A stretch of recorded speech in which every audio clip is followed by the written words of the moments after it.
ايش وقت تحفر قبرك يا لبال ودفنك هنا؟ ايش بيك تبع الصفح؟ تعرفنا انا ابن من؟ ابن ابو وطن. وانا ابن ام عنيت. والنعم. اخ عيني اليوم ولا قل لهم ام عنيت يمه طقوا ابني. من يطقك يمه؟ ابن ابو وطن يمه. اجي يومك يا ابو وطن. اخواني ما ردنا الطلايب بس تجي جوا، ما ردنا الطلايب. ابو وطن يا مش اخذتك مني. شربت القهوة مرة وعرضت القهوة،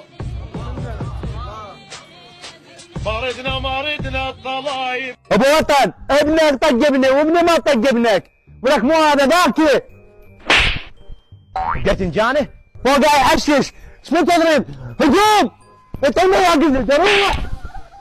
ما من هادين، تعرفون ابوي ابو وطن؟ طيب يا ابو نعال